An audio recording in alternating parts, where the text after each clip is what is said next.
This channel is supported by TrueFire. TrueFire is an online library of lessons from some of my favourite players. There's thousands of lessons on there. You can use the promo code JNC40 to get 40% off of any of their courses.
Okay, I had a rather interesting question from a chap on Patreon, Paul, and he asked me to talk a little bit, I think, about sort of some tonal things which I think are maybe less obvious. And so I kind of thought about this for a while downstairs and was playing around with the guitar, and I thought, okay, tone is not in the fingers.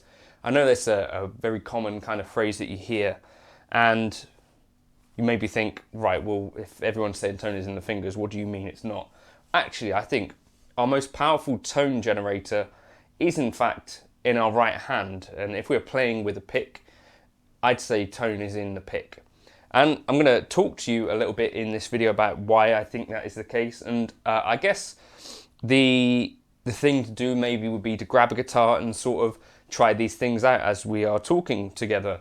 Leave a comment below if you find this like an interesting video. Maybe leave your comments on what you find to be interesting in tone. But what I wanted to discuss was basically the left hand is in a lot of ways kind of binary. Either you're fretting a note properly or you're not. And beyond that, no matter how hard you press, you kind of end up with the same kind of thing, right? The same kind of result. So I think it'd be fair to say that tone is not so much in the left hand if you're not generating tone because you're not fretting the notes properly, you'll hear that. But aside from that, it's not really doing too much to really do much other than maybe sometimes vibrato, which could sort of in some ways be seen as tone, but it's actually like a movement in pitch, isn't it? Or if you're fretting really hard,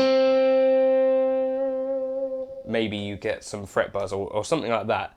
In any case, so that was my first thought, like tone is actually much more heavily influenced by our right hand. And so I thought, well, when I was younger, there was a few things that I noticed quite early on. So I was learning on like a nylon string guitar, And I noticed one thing, that if I picked closer to this edge, I got a way brighter sound than if I picked closer to the neck. And now I've just made a discovery today on this. And so what you could think about is your left hand is effectively setting the string length, right? And somewhere, depending on where you pick along this, you get brighter tones here, gets darker, and then it starts to get brighter here. Let me just demonstrate that.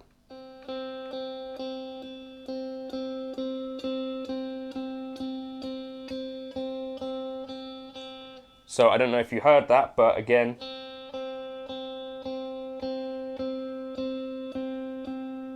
There we're at our darkest. And we're getting brighter again. So what you're hopefully you might notice from that is that depending on where you pick along the string length, you get a different tone. And so where you actually get the softest tone is actually 12 frets above where you're fretting. So this isn't necessarily anything super important, it's just like a little thing that I noticed today. So you'll notice that you get a kind of more fluty tone there, and a much more kind of jangly sitarish tone there.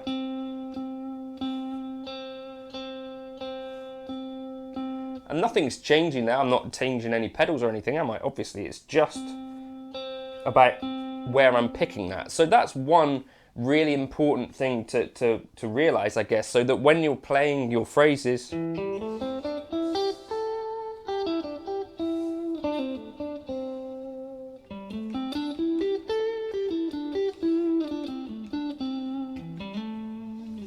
that is a really, really strong kind of tonal thing, right? And it can really make all the difference. So I've got all of my volume and tone knobs completely open. And this is another thing that I thought might be worth sharing. I tend not to be a volume or tone knob guy. Unless I'm playing jazz, I will roll the tone knob off a bit.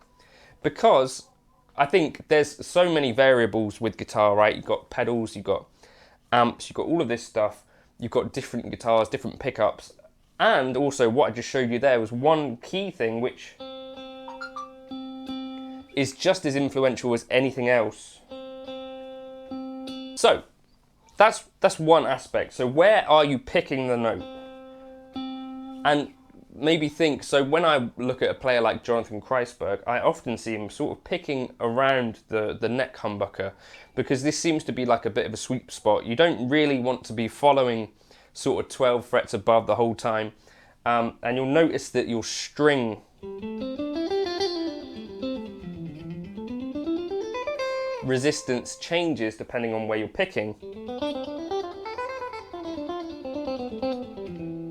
And I don't know, experiment with that yourself anyway. So try picking a scale kind of roughly 12 frets above.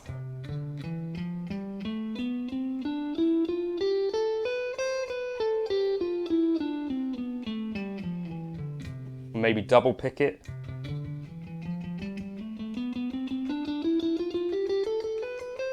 And then try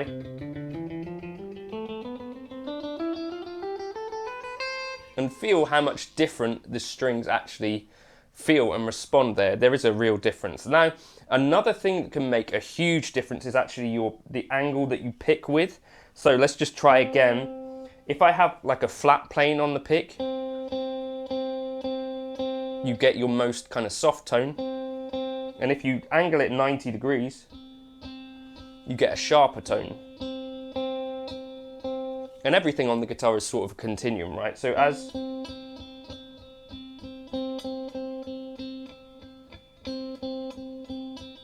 So pick rotation is something you can experiment with. Now, when it comes to picking faster stuff, oftentimes people like to start to slant their pick anyway, because you're not necessarily so worried about tone generation. But something like using a light touch, angling the pick slightly if you wanted like a softer line. So here's with the flat pick, here's with an angle. Like nothing, I can't play this exact same thing. There's going to be, you know, human variables there, but angling the pick can make a real difference. One really key thing that I think a lot of players that I've met don't necessarily consider so much is the velocity with which you pick. So picking soft and picking loud is what we're talking about, dynamics here. And obviously we can all recognize that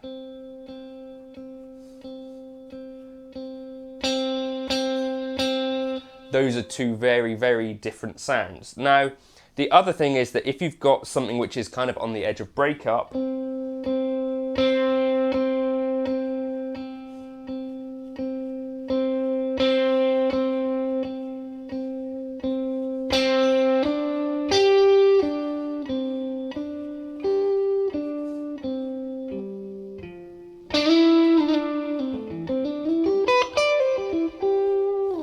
we can do this sort of thing where we're sort of playing the tone in a way. So we're like playing the amp as an instrument, because if we pick softly,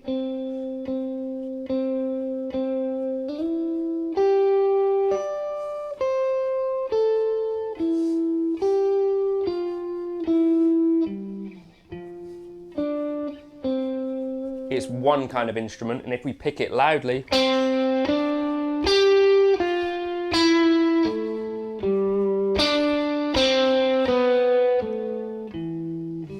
we get a very different thing. And what I would suggest practicing in this regard is a few things. So if you look at players like Stevie Ray Vaughan, I think part of the reason that he plays so dynamically is because on stage his amp would have been incredibly loud, right? I think one of the things was he liked to have everything kind of on 7 on the dial, or something like that, or 6, something like this anyway, which would have been quite loud on a Fender style amp. And what that does is, if you're digging into everything, you'd obviously get quite fatigued, because your ears would be getting battered by this kind of really loud sound. What I've found when I play with a really loud amp in the room, or for me loud, is that I actually play quite a lot softer. And in turn, this kind of opens up a whole bunch of headroom where if you want to dig in, you can do. And that's something that I think if you start off playing really loud, you can't necessarily open up that window. Once you're playing loud, kind of you already are there. There's nowhere else to go. Whereas if you think about this and sort of play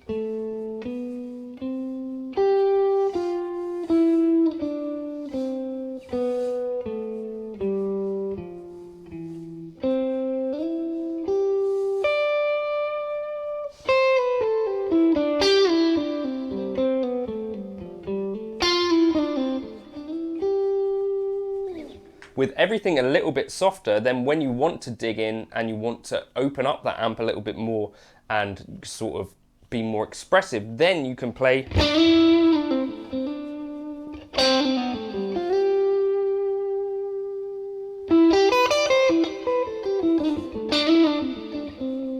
between these kind of ways of playing, where you're sort of playing softly and occasionally accenting things.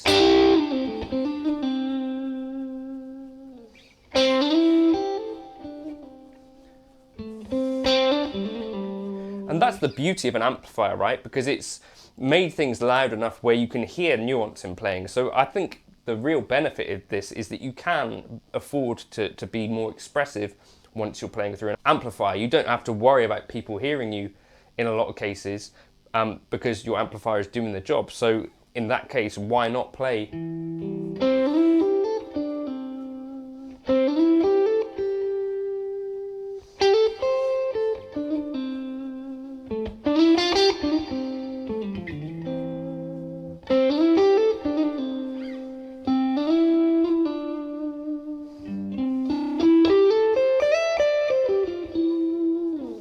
And you'll notice I haven't actually changed pickup position for all of this.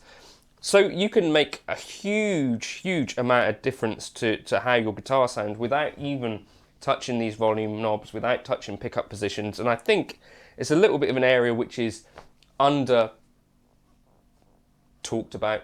I don't know, because we talk a lot about sort of pedals and amps and all that sort of stuff, don't we? But I don't see too many people talking about like the right hand and the role that the right hand has in tone generation.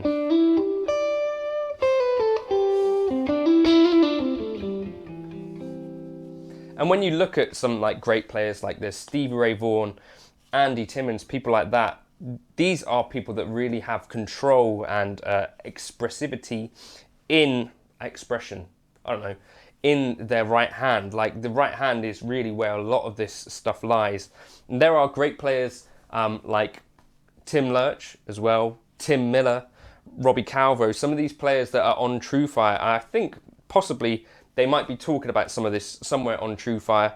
Andy Timmons has got a section of one of his lessons about tone, which I need to go back and have a look at. But I suspect that some of the greats had an idea of this stuff. You know, like Stevie Ray Vaughan, you can see there's clips of him playing sort of live. And he's really kind of feathering the strings. Something else which I'd encourage you to try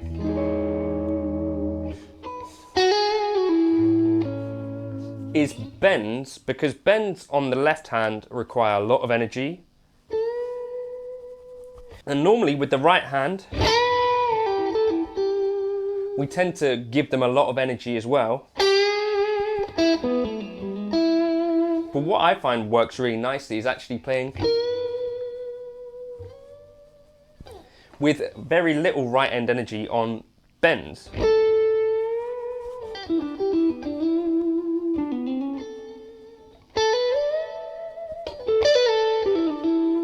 So just try that and like,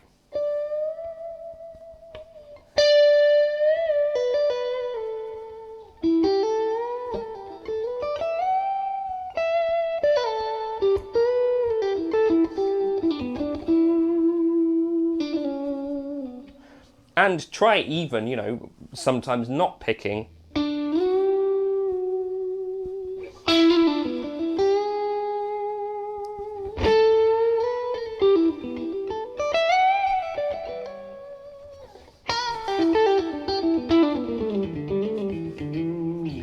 There's so much expression that is enabled by the right hand that I think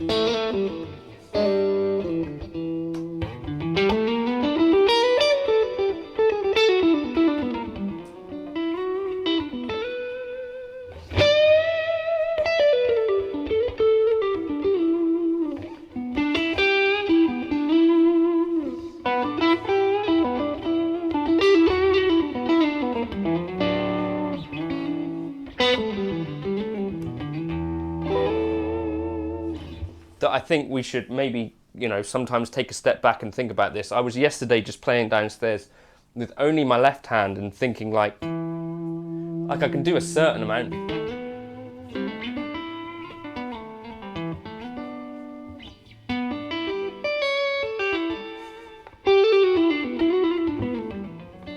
But it really is kind of half the expression. You can also think about how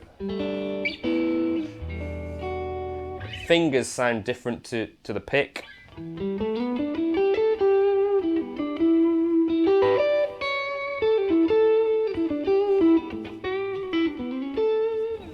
mix that in a kind of hybrid fashion. But I would really encourage to try and play in some like even simple repetitive phrases.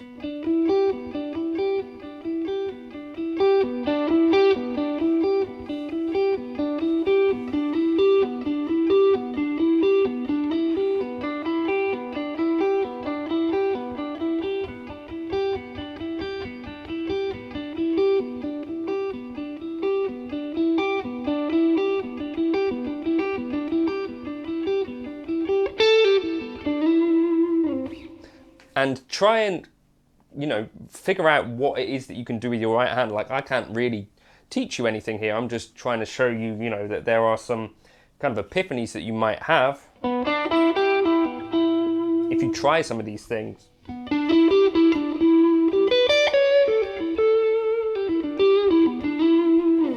And, you know, these make an incredible amount of impact on tone.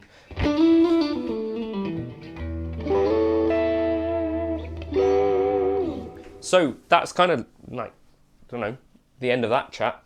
Let me know your thoughts, things that you think maybe people don't talk about enough in terms of, you know, what you can do with your right hand, especially when it comes to like expressive lead playing.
So just give that a bit of a play. I don't know, hopefully that was not a total waste of your time, but there's lots of things that we can do with our right hand, which is why I kind of think tone isn't really in the fingers as much as it is in that little piece of plastic that you're holding. So give that a try, experiment with, you know, softer playing. I think is one of the real key things that I noticed in some of my favorite players, like people like Robin Ford, again, like on TrueFire, you can see really close up that he's really playing quite lightly quite a lot of the time.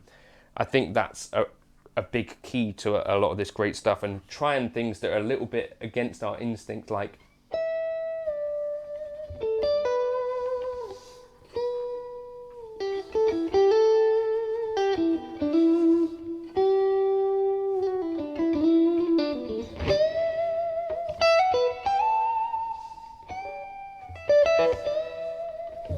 big bends with small picking actions. Give that a try. Again, leave comments of your favourite kind of stuff to do in this style, your favourite players. I'll catch you in another video soon. Tone is not in the fingers, it's in the pick.